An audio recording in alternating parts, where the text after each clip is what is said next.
12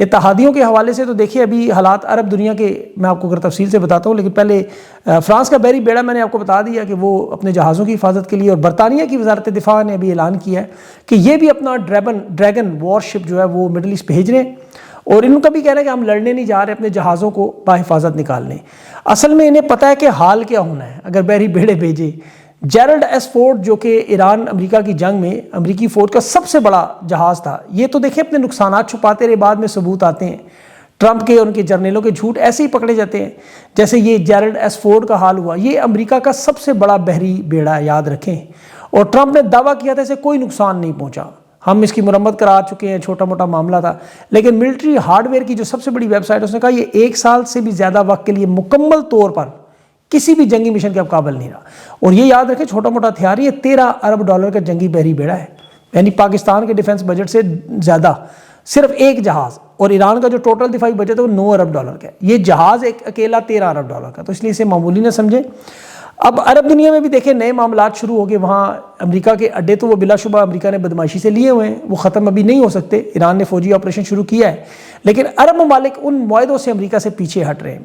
عرب ممالک نے عرب امارات نے بھی ہندوستان سے ایک معاہدہ کیا دفاعی، سعودی عرب کا پاکستان سے ہے، اس کے ساتھ یوکرین کے ساتھ کا دفاعی معاہدہ ہے، کویت کا ترکی کے ساتھ معاہدہ ہے دفاعی کے لیے انہوں نے سائن کیا، بحرین نے بھی یوکرین کے ساتھ معاہدہ سائن کیا۔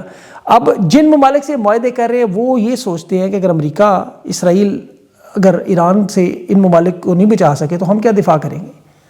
دیکھیں نا حقیقت ہے، یہ تو اپنے جہاز بھی ایران سے نہیں لے سکتے۔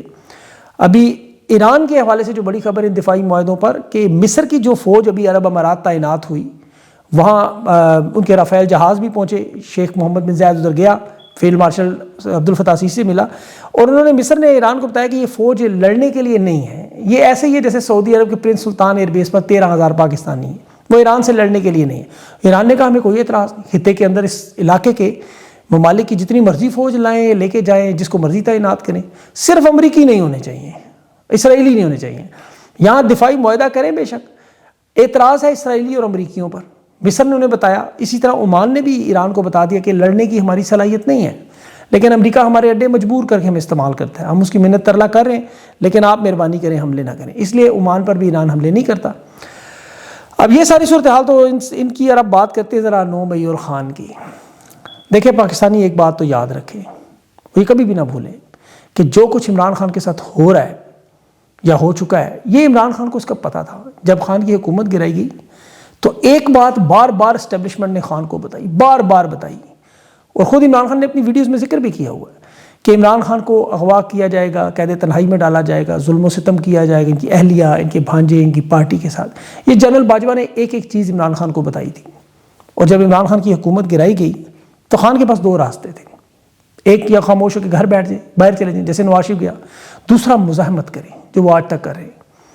اور یاد رکھیں کہ عمران خان اس وقت گھر بیٹھ بھی جاتا تو یہ لوگ خان کو چھوڑتے نہیں، کیسز پھر بھی بناتے، جیلوں میں ڈالتے۔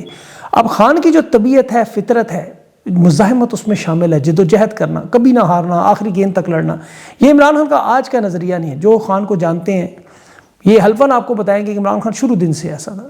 اسٹیبلشمنٹ نے بڑی کوشش کی کہ ہم عمران خان کو کسی طرح سمجھائیں کہ یہ گھر بیٹھ جائیں، مہنگائی کا چورن عوام کے سامنے اس کی ناکامی کا ہم رکھیں، اور لوگ وہی کریں کہ جی جو پہلے ہوتا رہا، ہم عمران خان کے لوگوں کو ملا لیں اور اس کی مزاحمت ہمیشہ کے لیے ختم کریں۔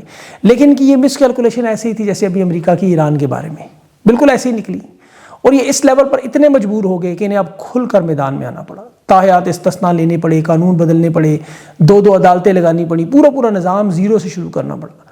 ماضی میں یہ یہی کام کرتے تھے لیکن پردے کے پیچھے رہ کے، ہلکی پھلکی کوئی مزاحمت ہو نواز شریف زرداری کی طرف سے، یہ قابو پا لیتے تھے۔ بلکہ آپ کو یاد ہوگا مشرف کے دور میں جب مارشل لا لگا، پاکستانیوں کو کوئی فکر نہیں تھی، بلکہ اس وقت مٹھائیاں بٹی تھی، میں نے خود وہ مٹھائی کھائی تھی جنرل ضیاء الحق اور جنرل ایوب خان کے دور کی، امریکی ڈالروں کی وجہ سے، کیونکہ اتنی سستی ہوئی چیزیں کہ عوام میں یہ مقبول ہو گئے تھے، انہیں طاقت کا یہ استعمال نہیں کرنا پڑا جو ابھی حالیہ دور میں ظلم و ستم آپ کو نظر آئے، بلکہ عوام کی نظر میں چونکہ انہوں نے کہا ہم نے کرپٹ لوگوں کو ہٹایا ہے تو یہ مسیحا بن گئے۔ خان کے معاملے میں البتہ خان کی جرت، دلیری، بہادری، حکمت عملی، مستقل مزاجی، یہ اسٹیبلشمنٹ کھل کر سامنے آنے پہ مجبور ہے، ننگے ہو گئے، بیوقوف ہو گئے۔ آج جو حرکتیں ٹرمپ کر رہا ہے آپ دیکھ لیں، ان کی حرکتیں بھی وہی ہیں۔ جس طرح ٹرمپ کے پاس اس جنگ سے نکلنے کا کوئی راستہ نظر نہیں آتا، اسی طرح ان کے پاس بھی اب عزت بچانے کے لیے کوئی راستہ نہیں ہے، کیونکہ جو کام انہوں نے 3 سال میں کیا وہ رائتا اب ان سے سمیٹنا بھی مشکل ہو رہا ہے. تو انہیں صرف پیچھے ہٹنا، اب 9 مئی کے بیانی سے پیچھے ہٹ چکے ہیں. آپ کو پتہ ہے یہ اس کی بات نہیں کرتے، اب 7 مئی کی بات کرتے ہیں. تحریک انصاف کے کیونکہ جن لوگوں نے احتجاج 9 مئی کے کیا ان کے خلاف ان کے پاس کچھ بھی نہیں نکلا.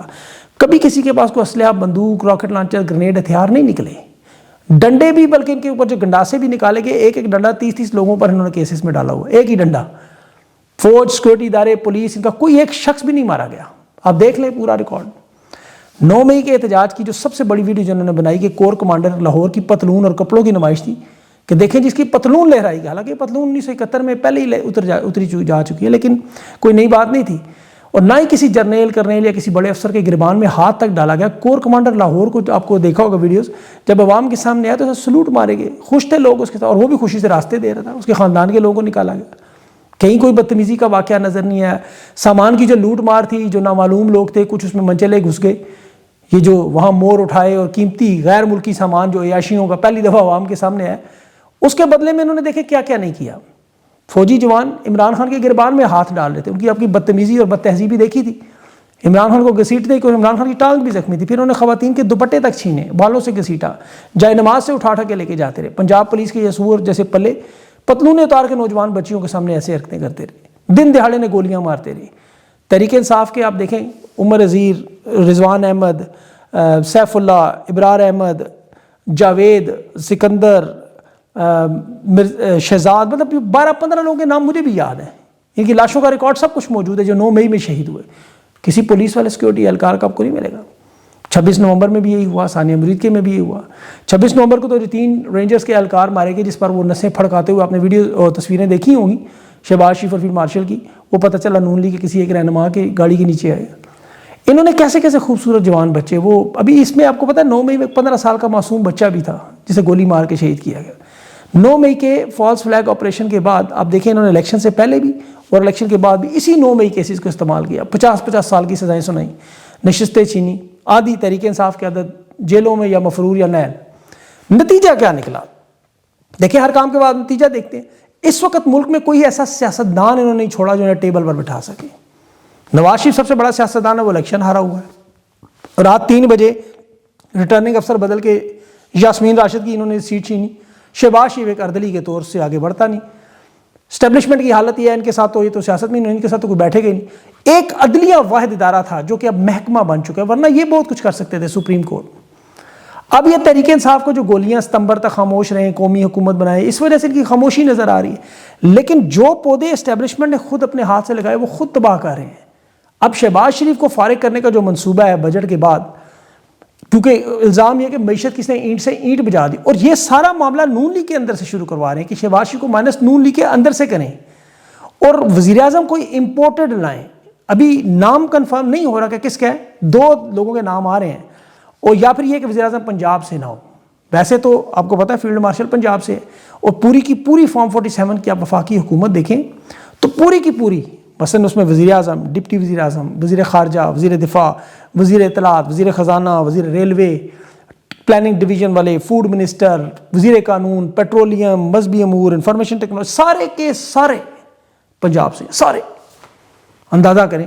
اب یہ لا رہے ہیں وزیر اعظم باہر سے کہ شہباز شریف کنٹرول نہیں کر سکا. شہباز شریف کہتا ہے وزیر خزانہ محمد اورنگزیب فوج لے کے آئی، وزیر داخلہ محسن نقوی تو ہے ہی ان کا، تو آپ پرفارمنس میرے سے کیا مانگتے ہیں؟ اگر اسحاق ڈار لگایا تو پھر میں پرفارمنس دیتا. یا اب نواز شریف کو جو الیکشن جیتا ہوا اسے دوبارہ وزیر اعظم بنائے. یہ ان کا مطالبہ ہے کہ نواز شریف کو وزیر اعظم بنائے، وہ سب کچھ ٹھیک کر دے گا. نواز شریف کے لیے پورے نون لیگ کے دھڑے نے ایک پوری کمپین بھی چلائی ہوئی ہے. اسٹیبلشمنٹ کا کہنا یہ ہے آپ کو حکومت بنا کے دی، جنرل عاصم منیر پوری دنیا میں جا کے سفارتکاری کرتے رہے، خارجہ پالیسی میں ٹرمپ سے بار بار آپ کی تعریفیں کروائیں، معیشت سنبھالی، لیکن سرمایہ کار لانے، ملک چلانے، بجلی کے بل، گیس کے بل، بجٹ، یہ آپ کا کام ہے. ہم وزیر داخلہ لائے، وزیر خزانہ لائے، وہ پرفارم کر گئے، لیکن ٹیم وزیر اعظم کی پرفارم نہیں کر رہی. یہ ان کی بات اس لحاظ تک درست ہے کہ شہباز شریف واقعی پرفارم نہیں کر سکا. ایران کی جنگ کے بعد دیکھیں پاکستان میں جو پیٹرول کی قیمت ہے اس میں 61% اضافہ ہوا. اس خطے میں بھارت بھی ہے، افغانستان ہے، نیپال ہے، مالدیپ ہے، بھوٹان ہے، سارے دیکھ لیں آپ کے سامنے. وہاں 0% اضافہ ہوا ہے اس میں ایران میں اور انڈیا میں، باقی 20%، 18% یا 15%. افغانستان میں 20% ہوا ہے، پاکستان میں 61%، اور اس میں سارے ٹیکسز ہیں. عالمی قیمتوں کا کوئی اثر نہیں ہے، ورنہ آج دوبارہ ان کی پارلیمنٹ میں لاجز میں تزئین و آرائش ہو رہی ہے۔ انہوں نے تو جو 27 ارب ڈالر 2023 سے آپ کو پتا ہے جو نئے خریدے مارکیٹ سے، اور حالانکہ 36 ارب ڈالر اس میں فورن ریمیٹنس بھی آ رہی تھی، اتنا پیسہ ان کے پاس آیا ہوتا ہے، لیکن یہ اس کے باوجود نئے نوٹ چھاپ کے مارکیٹ سے ڈالر خریدتے رہے، جس کی وجہ سے مہنگائی بڑی 49% مہنگائی ہوئی ہے۔ آپ کو پتہ ہے عمران خان کے دور میں کورونا میں ہم نے دیکھا خان نے کوئی ڈالر نہیں خریدے، نہ ہی کرنسی چھاپی۔ ان کے پاس چونکہ کوئی آمدنی کا ذریعہ نہیں ہے، قرضے کہاں سے واپس کریں؟ امپورٹ بل جس میں یہ گیس اور تیل خریدنی، دالیں، چاول، چینی، آٹا، یہ سب کچھ خریدا جائے، اس کے پاس پیسے ہیں ہی نہیں۔ اب یہ کیا کرتے ہیں، مارکیٹ سے ڈالر خریدتے ہیں نئے نوٹ چھاپ کے، کیونکہ ان کے پاس کوئی ایسا مال نہیں باہر جو بھیج کر پیسے کمائیں، یعنی وہ محاورہ ہے نا، چلی ہوں بنانے پاس نہیں ہے دانے، وہ والا چکر۔ تو پھر آ جاتی ہے بات آخر میں بیانیے کی لڑائی۔ اب وہ بیانیے کی لڑائی بری طرح آج پٹ گئی۔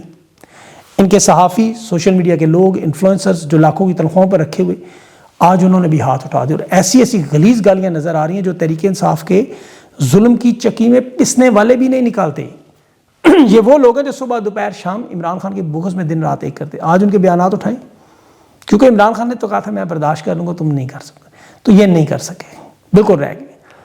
یہ ایک ان کا وہ بڑا لکھتا ہے ہر وقت خان کے خلاف، اس نے کہا میں مسلم لیگ سے میرا پورا خاندان ہے، اور میری والدہ اور والد جو ہے وہ جھولیاں اٹھا کے بدوائیں کریں کہ 45 ڈگری میں موٹر سائیکل گاڑی پہ نہیں جاتے، پیدل جاتے ہیں۔ ہمارے کاروبار مریم نواز کی پیرا فورس نے دکانیں بند کروا کے بند کر دیے، 90% ہم گرمیوں کا پرانا مال بیچ رہے ہیں، نیا مال خریدنے کے پیسے ہی نہیں ہیں، اور یہ کل تک ان کے نعرے لگا رہے ہیں، آج ان کی ماں بہن ایک کر رہے ہیں، حقیقت میں گندی گالیاں دے رہے ہیں۔ وجہ پیٹرول، ڈیزل، گیس، بجلی مہنگی، کاروبار بند، بے روزگاری عروج پہ، قرض ایک طرف اور ایکسپورٹ ختم، نتیجہ تباہی بربادی۔ وہ مبشر زیدی صاحب ان کے لیے جو بڑا کچھ لکھتے رہے، معیشت ہیلنگ کر رہی ہے، کہہ رہا تھا کہ معیشت کا کریڈٹ اگر دیتے ہیں فیلڈ مارشل کو تو پھر پیٹرول کی قیمتوں کا بھی بڑھانے کا اس کو کریڈٹ دیں۔ ایک ان کا نوجوان بہت زیادہ، دو بلکہ نا بڑا زیادہ کام کرتا، اس نے کہا ہمارا تو یہ وزیر داخلہ اور وزیر خزانہ بھی نہیں ہے، اور ایک جو نائب صدر ہے شاید لاہور کا یا اس سوشل میڈیا کا ان کا، وہ لکھ رہا ہے کہ لاہور کا کاروبار اس کے رشتہ داروں نے اتنی قربانیاں دیں گجرانوالہ میں، وہ کہتا ہے ہمارے رشتہ داروں کی گلی میں سے پی ٹی آئی والا جھنڈا لے کے نہیں گزر سکتا۔ آج ہم سب مل کے باقاعدہ جھولیاں اٹھا کے شریف خاندان کو بدوائیں دیتے ہیں کہ انہوں نے ہماری زندگیاں تباہ کر دی۔ وہ شاہ ویس نورانی، وہ آپ کو پتہ ہے کیا کرے گا، وہ کہتا ہے یہ حکومت وہ ماں ہے، ان کے گھر معذور پیدا ہوا تو بھیک سے مال مانگنے نکل آئی۔